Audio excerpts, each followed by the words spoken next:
अस्सलाम वालेकुम व्यूअर्स, मैं हूं आपकी होस्ट मोमिना बतूल और आज मैं आपके सामने हाजिर हूं अपने शो के एक नए एपिसोड के साथ जिसका नाम है golden moments with Venus. Viewers, आज के जो हमारे गेस्ट हैं उनका ताल्लुक पाकिस्तान पीपल्स पार्टी से है, जनरल सेक्रेटरी हैं, उनका नाम है यासिर बिन अमीर। आइए उनसे बात करते हैं और जानते हैं उनकी लाइफ के बारे में। सलाम वालेकुम सर। वालेकुम अस्सलाम। कैसे हैं आप? अल्लाह का शुक्र, बिल्कुल खैरियत। सबसे पहले तो मुझे ये बताएं कि आपको पाकिस्तान पीपल्स पार्टी को ज्वाइन किए हुए कितना अरसा हो गया? सबसे पहले तो मैं शुक्रिया अदा करूंगा वीनस चैनल का कि जिसने मुझे मौका दिया कि मैं आपके सामने आज यहाँ पे बैठा हूँ और लोग मुझे या मेरे बारे में सुन सकेंगे। जी। मुझे पाकिस्तान पीपल्स पार्टी में कितना अरसा हो गया? जो पाकिस्तान पीपल्स पार्टी का वर्कर होता है उसको हम कहते हैं जियाला। सही। जियाला बाय बर्थ होता है इंसान। चलें ये बता दें कि आप पाकिस्तान पीपल्स पार्टी के कितने अरसे से जियाले हैं? मुझे जहां तक याद है कि होश संभालने के बाद से, जब से हमने भुट्टो साहब को पढ़ा, जब से हमने बीबी शहीद को देखा और अपने तालीमी दौर से, उस वक्त से सियासत का शौक था। सियासत लोगों की मदद करने के लिए, सियासत नए लोगों को नई चीजें समझाने के लिए, सियासत कुछ बदलने के लिए, तो तब से पीपल्स पार्टी के साथ हैं अपनी कॉलेज लाइफ से। आपको कितना अरसा हो गया इसको ज्वाइन किए हुए? मोमिना मैडम, अभी समझ लें कि 20-22 साल से तो मैं 20-22 साल से आप पाकिस्तान पीपल्स पार्टी का ही हिस्सा हूँ। पाकिस्तान पीपल्स पार्टी के 20-22 साल से जियाले हैं आप। मैं अब आपको बाकी सवाल जो है वो यही कह के बुलाऊंगा। बिल्कुल, हमारे लिए बड़े फख्र की बात है कि हमें जियाला पुकारा। 20-22 साल के अरसे में आपने ऑब्वियसली एक इतना अरसा गुजारा है, तो क्या क्या हर्डल्स आई और क्या क्या देखा, किस तरह से आपने अपनी पार्टी के साथ आप साबित कदम रहे? बहुत कुछ देखा, लेकिन उन बदनसीबों में से हैं जिन्होंने जेलें नहीं देखी। सही। उन बदनसीबों में से हैं जिन्होंने जमहूरियत के लिए कोड़े नहीं खाए। सही। बहुत कुछ बर्दाश्त किया। हमें एक झंडा लगाने के लिए भी बहुत मेहनत करनी पड़ती थी। अच्छा। हमें पार्टी का नारा लगाने के लिए भी जो है वो, अगर हम एक नारा लगा दें तो हमारे पीछे लोग लग जाया करते थे। उन्होंने कोशिश की कि वो हमें भी यरगमाल बना लें या दबा सकें, लेकिन हम तो भुट्टो वाले हैं, हम दबते नहीं। हुकूमत जिसको बोलते हैं ना, राज, ये दिलों पे किया जाता है। जी। ठीक है जी। आप किसी की सोच को कैद कर लें या किसी की ख्वाहिशों को कैद कर लें तो वो आप राज नहीं कर रहे। लाइक आप किसी को बंदी बना के नहीं रख सकते। तो वो चीजें उस जमाने में जब खुलना शुरू हुई, 90s के दौर में अकूबत खाने निकलने शुरू हुए, जब दूसरी चीजें सामने आना शुरू हुई, जब पता लगा कि जी इतना इतना असला, इस तरह के वेपन्स भी इस शहर में मौजूद हैं, तो फिर लोगों को पता लगा। आपको याद होगा जब सांस रुक जाती है एक लम्हे के लिए, ये कहते हुए कि बेनजीर को शहीद कर दिया गया। बिल्कुल ऐसे। तो जब बीबी शहीद हुई ना जी, तो बिलीव मी, मेरे रोंगटे खड़े हो रहे हैं। तो जब बीबी शहीद हुई तो उसके बाद भी आसिफ अली जरदारी साहब ने नारा लगाया, पाकिस्तान खप्पे। बिल्कुल। तो हम तो कभी भी उन लोगों के बारे में बात भी करना पसंद नहीं करेंगे जो हमारे वतन के बारे में, हमारे मुल्क के बारे में गलत बात करें। इन्होंने जो बोला, जो अभी पिछले दिनों कुछ अरसे पहले लोगों ने देखा है, इन्होंने जो नारे लगाए, पाकिस्तान के खिलाफ नारे लगाए, ये तो मुझे कहते हुए भी एक, जिसे कहते हैं ना, बिल्कुल दिल में अजीब सा हो रहा है कि आप जिस घर में रहते हैं, आप उस घर को किस तरह से बर्बाद करने का सोच भी सकते हैं। जिस थाली में खाते हैं उसी में छेद करते हैं। ये तो एक बड़े कमजरफों के लिए ये मिसाल है कि जिस थाली में खाना उसी में छेद करना। ऐसा ही है। लेकिन आप ये सोचें कि कोई इंसान क्या अपने घर पे भी उंगली उठा सकता है? ये घर है पाकिस्तान, बिल्कुल। यहाँ पे उनकी जनरेशंस जो हैं वो परवान चढ़ी हैं, इस मुल्क ने उनको खाना दिया है। जो अपने वतन के साथ ही वफादार नहीं होगा वो मुस्लिम, उसके ईमान के पर आप कोई जजमेंट नहीं कर सकते। उसका ईमान ही नहीं है जो अपने वतन के साथ अजीज, जो जब से पाकिस्तान बना है तब से मैंने मतलब पहले भी आपसे बात हुई तो वो तब से ये लोग हैं, इनकी क्वांटिटी तब कम थी। ऑब्वियसली इतने सारे लोग आए, सब ने मुल्क को संभाला, तब आहिस्ता आहिस्ता इनकी क्वांटिटी बढ़ती गई। तो किसी ने इनको रोकने की कोशिश क्यों नहीं की? नहीं, रोकने की कोशिश की है, लेकिन हमारे यहाँ बड़ा अजीब सा एक सिस्टम है कि अपने अपने मफाद को देखते हैं लोग। मैं वही कह रही हूँ ना कि हर कोई अपने घर को देखता है, लेकिन आज वो लोग एक झुंड के हिसाब से तैयार हैं। जो इतने सारे लोग हो के अब एकदम से जो अटैक कर रहे हैं पाकिस्तान पे, आपको क्या लगता है हमारी हुकूमत को एक्शन लेना चाहिए? बिल्कुल हुकूमत को एक्शन लेना चाहिए, और जो आपके सामने फुटेजेस हैं, अब मिसाल के तौर पे मैं आपके सामने बैठा हूँ, ठीक है, स्क्रीन पे हूँ, बिल्कुल। अगर मैं कोई ऐसी नाजेबा बात करता हूँ तो पहली बात तो ये कि कैमरा आपके चैनल को नुकसान देगा, बिल्कुल ऐसे ही। सेकंड फिर मैं नजर आ रहा हूँ, मैं बोल रहा हूँ, ठीक है ना, तो मेरे खिलाफ भी तो बात हो सकती है ना। तो जब वो बोल रहे हैं तो उनकी भी तस्वीरें, उनकी भी पिक्चर्स, उनकी भी वॉइस, उनकी भी सारी Obviously, चीजें हैं। वो एक पूरा तो मतलब फिर वीडियो एजेंसियां क्लिप क्यों है। खामोश बैठी हैं? क्यों खामोश बैठी हैं? आपको क्या लगता है ये इसका सवाल तो हमारा आपसे इसका है। जिम्मेदार कौन है? हम आपसे पूछ रहे हैं। हाँ, लेकिन इसकी आवाज आप उठाएंगे। हम तो अगर उठा आवाज रहे हैं। उठाते हैं ना, हम आज, मैं आपको बात बताऊं, मैं यकीन करें, मैंने जब से ये चीज सुनी है मुझे खुद अजीब सा हो रहा है कि अगर आज हम लोग नहीं बोलेंगे, ये मीडिया नहीं बोलेगा, तो किसी को कुछ पता ही नहीं चलेगा। बिल्कुल ऐसा ही है। खामोश तमाशाई बन के देखना है। कायदे आजम ने जो पाकिस्तान बनाया था वो इसलिए बनाया था कि यहीं के लोग उठ के बोलें कि पाकिस्तान मुर्दाबाद। देखिए मैडम, कायदे आजम ने तो बेचारे ने जो पाकिस्तान बनाया था, वो तो उन्होंने एक बहुत ही अच्छा और एक की बहुत ही फलाही मुमलिकत का ख्वाब देखा था। बिल्कुल एक आजाद अल्लामा, मुल्क बिल्कुल का, आजाद, एक आजाद मुल्क का ख्वाब देखा। ठीक है, लेकिन हमें थोड़े दिन पहले, कुछ महीने ही गुजरे, अगर महीने कर लें तो साल गुजरे, एक आदमी आया और उसने आके ख्वाब दिखाया लोगों को रियासत मदीना का। एक आदमी आया, उसने कहा कि जी यहाँ पे तो बराबरी का सलूक होगा, मैं यहाँ पे बच्चे इसलिए छोटे पैदा होते हैं कि लोगों को खुराक सही नहीं मिलती, आज लोगों को खुराक ही नहीं मिल रही, बिल्कुल, तो अब बच्चे ही पैदा होना खत्म हो जाएंगे। ये वक्त आने वाला है इस मुल्क के अंदर। आज ये उनका काम है, वो रोकेंगे पाकिस्तान के खिलाफ बात करने वालों को, वो रोकेंगे जो इस मुल्क का दुश्मन है उसको। बिल्कुल, इदारे उनके पास है, एक हाकिम होता है एक मुल्क का, उसका इख्तियार है। तो आपको लगता है खान साहब को इस पे, मतलब अब वो क्या कर रहे हैं, इस बात पे क्या एक्शन होना चाहिए? सेलेक्टेड जो होता है ना, वो तो खुद कुछ नहीं कर सकता। तो सिलेक्ट किसने किया? इसी अवाम ने किया ना? सेलेक्टर्स ने किया, आवाम ने नहीं किया। अवाम ने नहीं किया? नहीं, अगर अवाम ने किया होता तो इलेक्शन के रिजल्ट्स ये ना होते। आप करा लें आजाद इलेक्शन, देख लें, आपको पता लग जाएगा। अल्लाह का शुक्र है इस वक्त भी, पिछले दौर में भी और हमेशा पीपल्स पार्टी वो वाहिद जमात है जो हमेशा दिलों पे राज करती रही। बिल्कुल ऐसा। हमेशा लोगों के अंदर से आवाज निकली कि हाँ भुट्टो लीडर था। इसीलिए आज जो नसीम हसन शाह साहब अब इस दुनिया में नहीं रहे, लेकिन वो कह के गए कि भुट्टो साहब का कत्ल जो है वो मावरा अदालत था।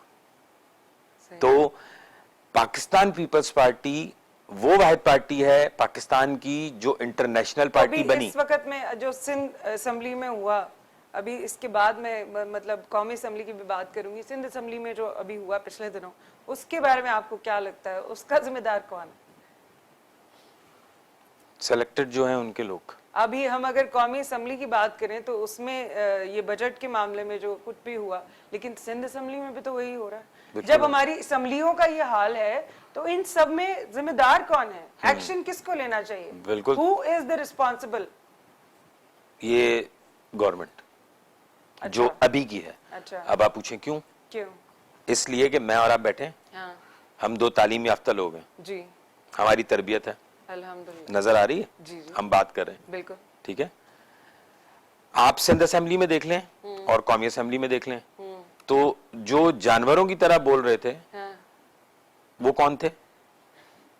कौमी असेंबली में शहबाज शरीफ साहब कायदे हज़्ब इख्तलाफ हैं, जी, एक इंपॉर्टेंस रखता है एक इंसान, एक सियासी कैरियर है उसका, फिर एक उम्र भी है, एक तजुर्बा भी है। आप उसको उठा के बॉटल मारो, ये कहा कि तहजीब। यानी कि आपको लगता है जो शहबाज शरीफ साहब के साथ हुआ वो गलत हुआ, ऑपोजिशन ने जो भी गलत किया? कुछ असेंबली में हुआ वो गलत हुआ। हाँ, और किसकी तरफ से पहले हुआ? कौन बैठ के अपनी चेयर्स के ऊपर आवाजें कस रहा था, कौन नारे लगा रहा था, और तमाम फुटेजेस तमाम चैनल्स के पास हैं, आपके पास भी हैं, आपके वीनस के पास भी हैं, बिल्कुल। आप उसमें खुद देख सकते हैं, आपने खुद देखा है। लेकिन अब बहुत सारे चैनल्स हैं जो कि पेड है, वो नहीं मानते। अब नहीं मानते तो फिर तो हम कुछ नहीं कर सकते। लेकिन आप ये देख सकते हैं कि आवाज कसने वाला, चीज फेंकने वाला, बदतमीजी करने वाला कौन है, वो आपके सामने है। जी बिल्कुल, हम यहीं से अपनी बात को कंटिन्यू करेंगे। व्यूअर्स, हम लेते हैं एक छोटा सा ब्रेक, तो मिलते हैं ब्रेक के बाद।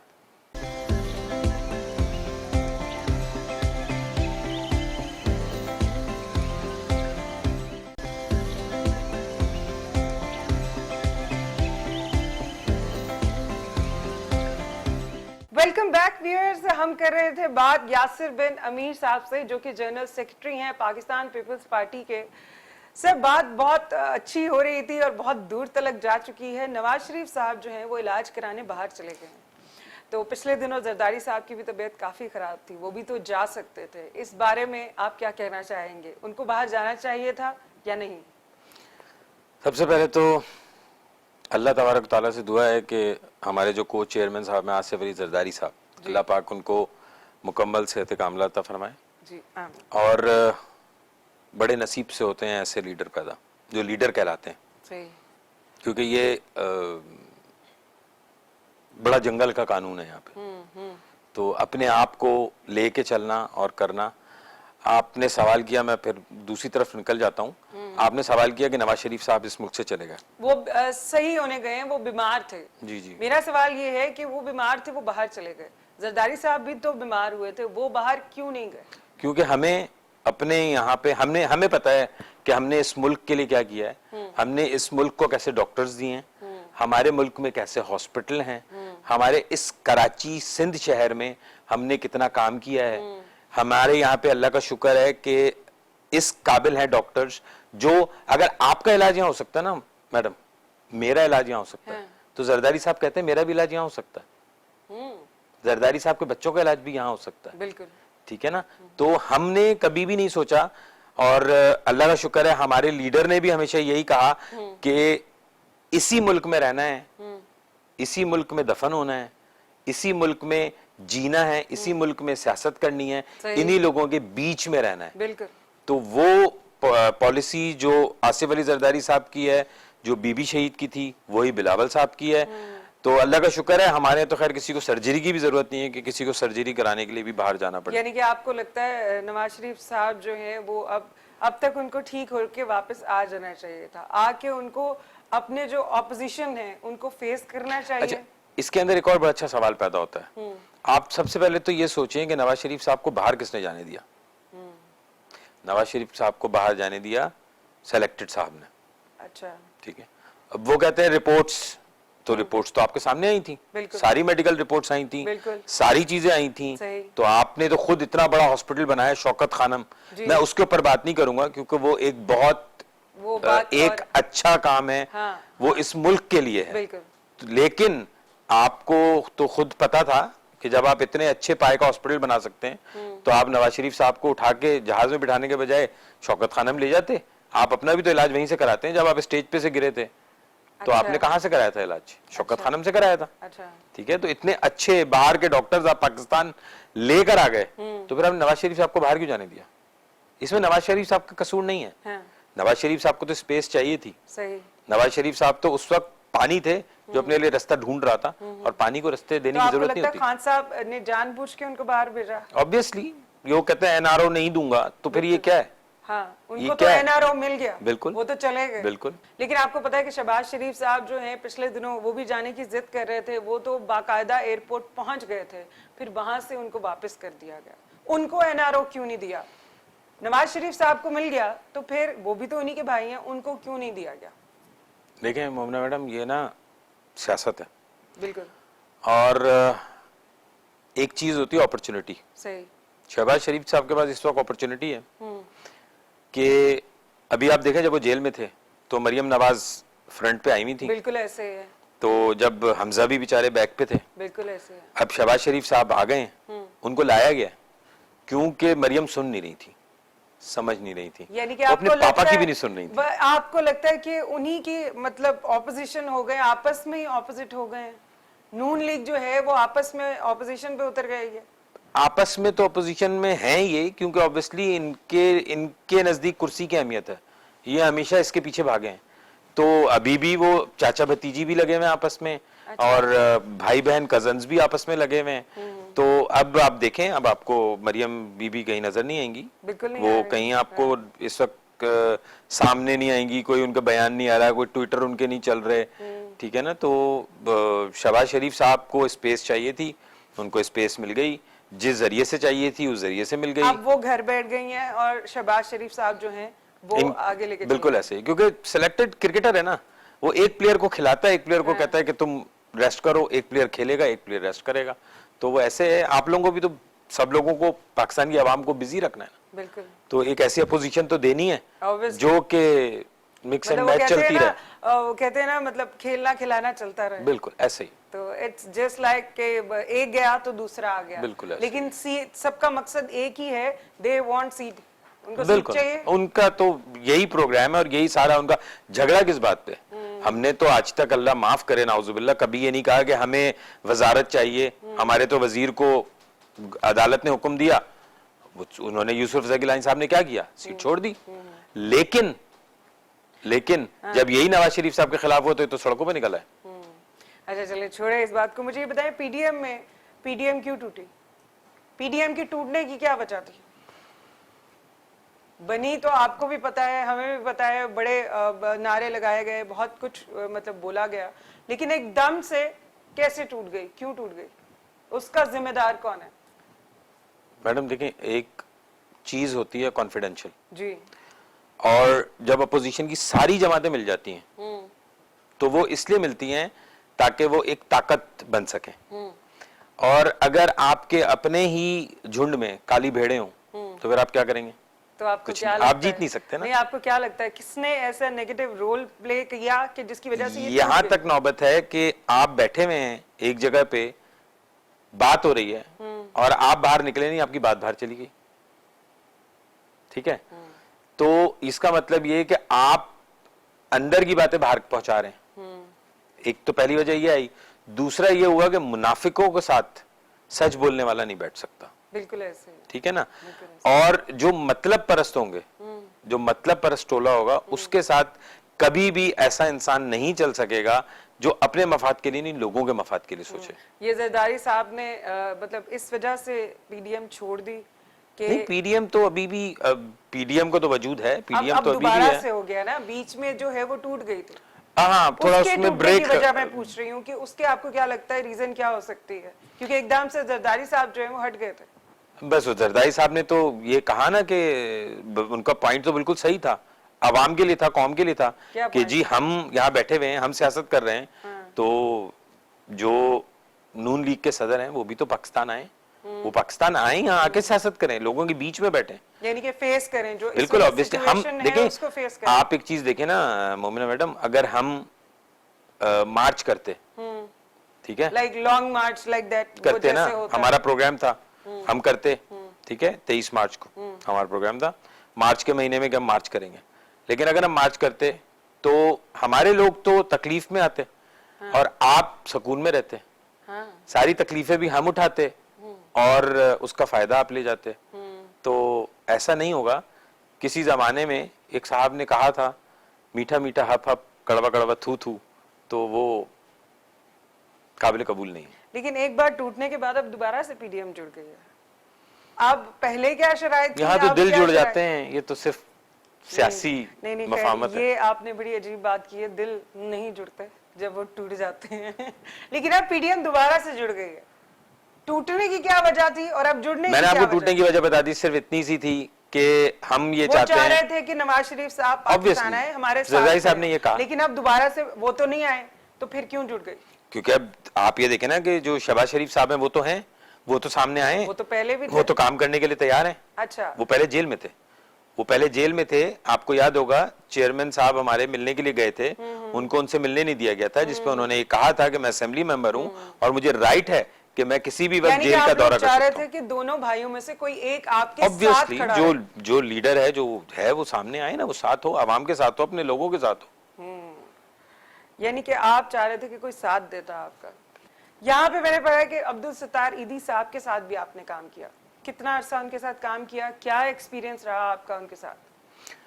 अब्दुल सत्तार ईदी साहब के साथ काम मैंने ऐसे किया कि पहले तो मैं उनको ढूंढता था, वो तो खैर हर जगह ही मिल जाते थे लोगों को, लेकिन मैं खारदर गया, मैं दूसरे ईदी सेंटर्स में गया, खारदर मेन है, मैं वहां पे गया तो टावर के पास मैंने उनको बोला जी ये मेरे स्टूडेंट लाइफ और पॉलिटिक्स के दौरान सारी ये काम उसी वक्त की बात है, तो मैंने अपने आप को रजिस्टर कराना मतलब चाहा। आपने अपनी सीवी दी उनको? सीवी का मतलब ये है कि सीवी कह लें, वहां पे सिर्फ रजिस्ट्रेशन होती है। अगर आप वॉलंटियर काम करना चाहते हैं तो आप अपना नाम लिखा दें, उनको जब जरूरत होगी, खुदा ना करे शहर के अंदर या मुल्क के अंदर कोई ऐसे हालात होंगे तो वो आपको कॉल कर लेंगे, आप आ जाएं काम करें। और लेकिन एक कराची में सानिया हुआ था बल्दिया फैक्ट्री का, जी बिल्कुल, बल्दिया फैक्ट्री में आग लग गई थी, वो दिल दहला देने वाला था। बिल्कुल ऐसे ही। तो उस वक्त मैंने भी अपनी तरफ से जो भी इनपुट डाल सकता था मैं डाल रहा था।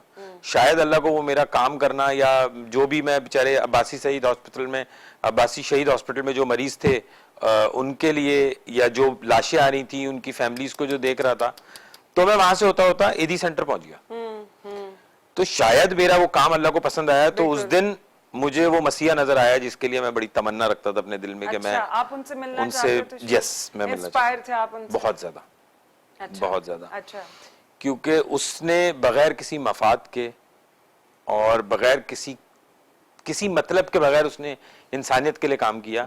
मैं उनको इसलिए उस कह रहा हूं कि वो बहुत कुर्बत मुझे लगती है उनसे अपनी। अच्छा, तो मैं इतना उनके साथ अपने आप को करीब महसूस करता हूं। एक बहुत एहसास था और वो लोगों के साथ, मतलब उनके दुख में हमेशा होते थे, वही इंसानियत पे उन्होंने बहुत काम किया। फिर आप उनसे मिले वहां पे?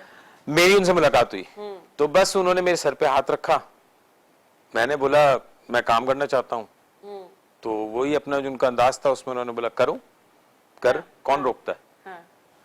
फिर मैं उनको ढूंढता रहता था, वो मुझे मिल जाते थे।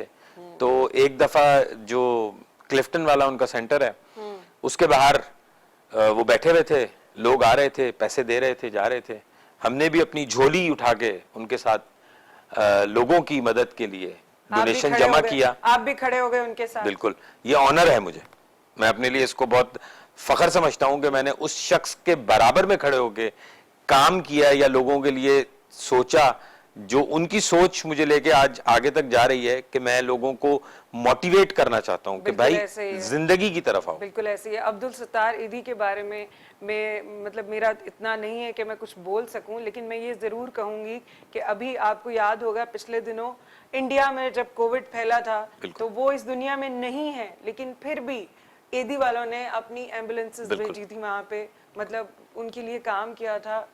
आज भी उस शख्स को याद किया जाता है कि जिसने, मतलब मैंने देखा है उनको कभी टीवी पे के बच्चों के साथ बैठ के, एक तो वो खेलते थे, दूसरा वो गरीबों के साथ बैठ के खाना खाते थे, और जिसका कोई नहीं होता था उनका उसका अब्दुल सत्तार ईदी होता था। बिल्कुल ऐसा ही है। चलिए कंटिन्यू करते हैं कि आप उनके साथ फिर स्टैंड बाय हो गए, मतलब मैं थोड़ा बहुत कभी कभी उनके साथ काम करते थे, लेकिन थोड़ा मौका मिला तो मैं उसको बहुत जानता हूँ, मुझे वो बहुत ज्यादा लगता है। मैंने अरसा तो ऐसे नहीं गुजारा, लेकिन ऑन एंड ऑफ कभी कहीं पे हो जाती थी मुलाकात, कभी हम ईदी सेंटर में होता था मैं तो वहां पे मुलाकात हो जाती थी, तो थोड़ा बहुत उनके साथ काम करने का, थोड़ा सा उनके बैठने का, उनको सुनने का मौका मिला। क्या करते थे वो, किया आपने? समझ लीजिए कि ये जब भी मुझे मौका मिलता था तो मैं पहुंच जाया करता था, तो दिन में 2 घंटे 3 घंटे 4 घंटे, कभी कभी हफ्ते में एक आध दफा मौका मिल जाता तो इस तरह करके अगर आप उसका एवरेज लगाएं तो कोई 6-8 महीने बन जाते हैं कि मैंने उनके साथ कुछ 6-8 महीने आपने उनके साथ गुजारे। बिल्कुल। तो उनके साथ 6-8 महीने गुजारते हुए कोई एक ऐसा वाकया याद है आपको? मैम मुझे ये याद है, बहुत यादगार हो, अनफॉरगेटेबल हो। बिल्कुल, क्योंकि वैसे तो ऑब्वियसली उनका एक एक लम्हा भी बहुत कीमती होगा, बिल्कुल, लेकिन फिर भी कोई एक ऐसा वाकया जो आपने उनके साथ मतलब गुजारा हो। मुझे हम बैठे हुए थे सौराब गोट वाले ईदी सेंटर पे, तो ईदी साहब अंदर से आए थे, उस वक्त हीट स्ट्रोक का सीजन था, बहुत ज्यादा कराची में हीट स्ट्रोक हो गया था, तो अंदर से सर्द खाने से बाहर आए तो बाहर चबूतरा सा बना हुआ है उनके, वहां वहीं बैठ गए। तो एक इंसान जिसको बस के अंदर जगह नहीं मिल रही, उसको बस के ऊपर जगह मिली है। बिल्कुल, यहीं से हम अपनी बात को कंटिन्यू करेंगे, मुझे ब्रेक पे जाना है। व्यूअर्स, मैं मिलूंगी आपसे एक छोटी सी ब्रेक के बाद, तो मिलते हैं ब्रेक के बाद।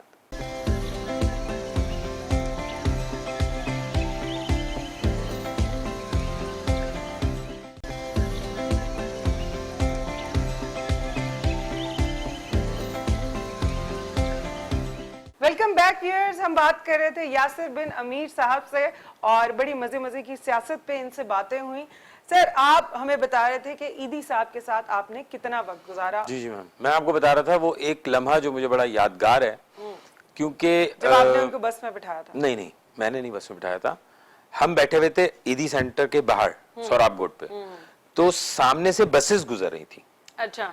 और वो ड्यूटी ऑफ जो होती है ना, वो टाइमिंग थी, लोग अपने घरों को जा रहे थे। मतलब जब ऑफिस का ऑफ होता खत्म हो जाता है हाँ तो जी। लोग अपने घरों को जा रहे थे।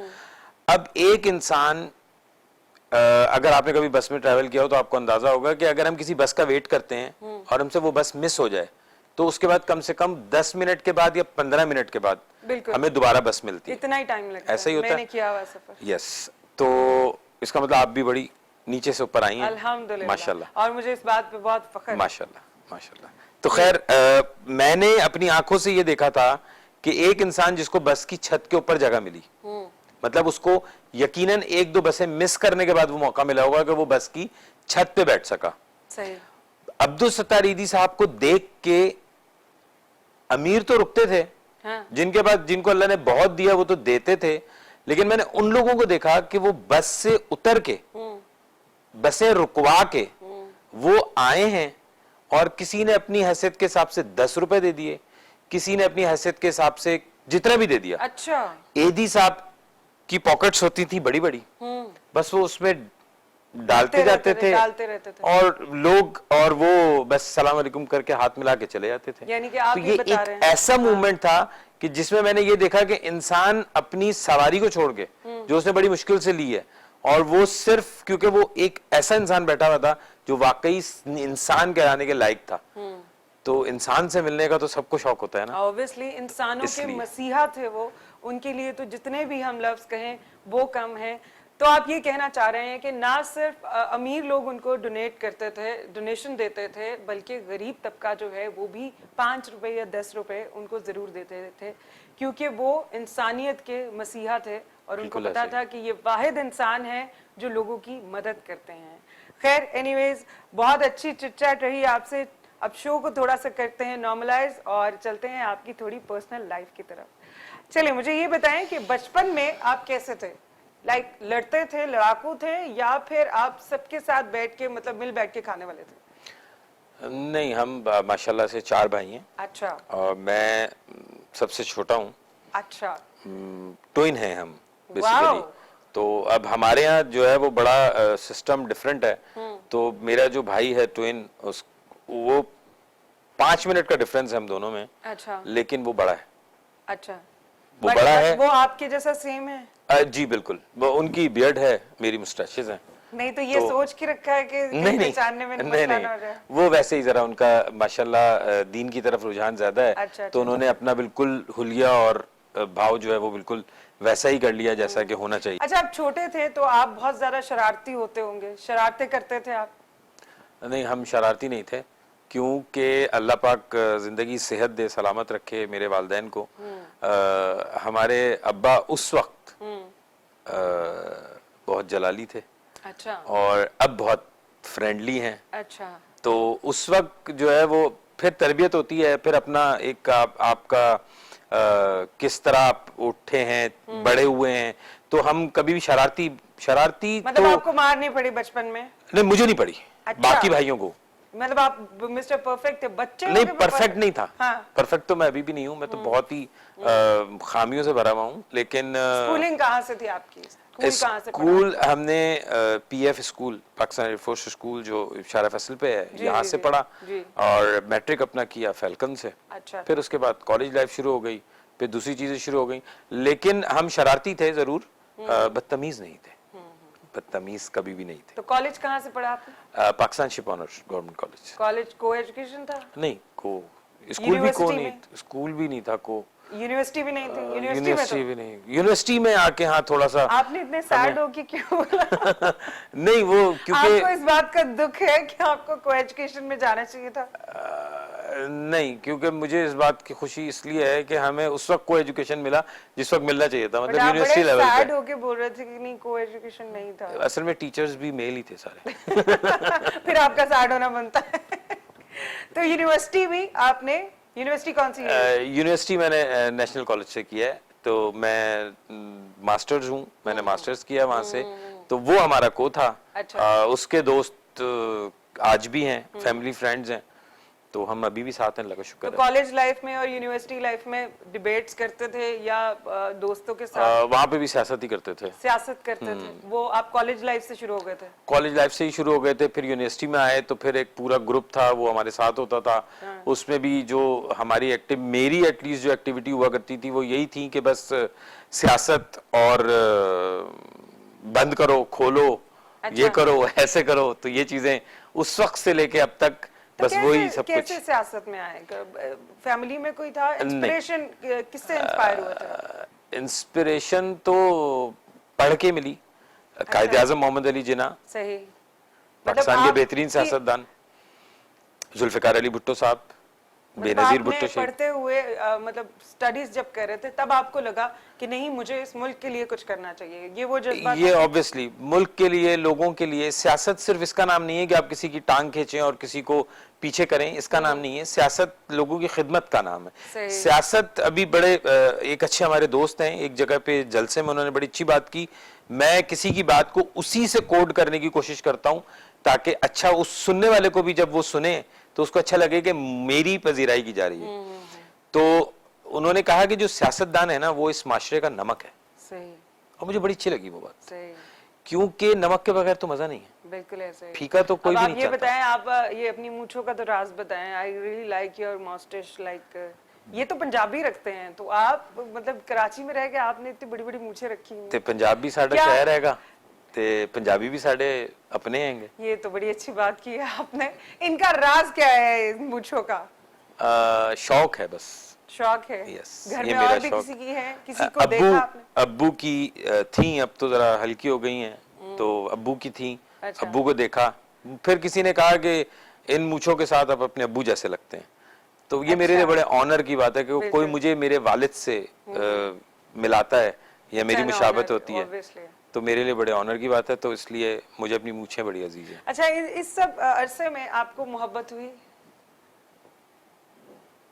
किसको नहीं होती? लंबी खामोशी दी आपने। किसको नहीं होती? आपको हुई? यस। कब हुई? टाइम हो गया। नाम नहीं पूछूंगी मैं, बेफिक्र हो जाए। नहीं, मैं भी उनकी पजीराई नहीं करूंगा। तो उन्हीं से शादी हुई? जी, शादी तो, मोहब्बत तो नहीं कह सकते उसको आप। हाँ, किसी का अच्छा लग जाना, किसी का अट्रैक्टिव आपको लगना, ये तो कई दफा हमारी जिंदगी में हो आपने जाता है। कन्फेशन किया था? कन्फेस किया था? उनको बताया था? नहीं, मैंने मोहब्बत ऐसे की ही नहीं, तो मैंने इसलिए किसी से कभी अपने इस जुर्म का एतराफ भी नहीं किया। मतलब आपको लगता है शादी मोहब्बत के एक बाद जुर्म- हुई मुझे। मोहब्बत एक जुर्म है, आपको ये लगता है? हाँ, फंस जाता है ना इंसान उसमें, Oh my तो मुजरिम हो God, जाता है वो। सही सियासतदान लग रहे हैं मुझे। खैर, एनीवेज, तो शादी आपकी जो है अम्मी की पसंद से हुई या आपकी पसंद से? हाँ, मैंने फंसना नहीं था, इसलिए जो वालदा ने कहा जहाँ वहाँ शादी कर ली। मतलब आपको फिर फंसा दिया गया।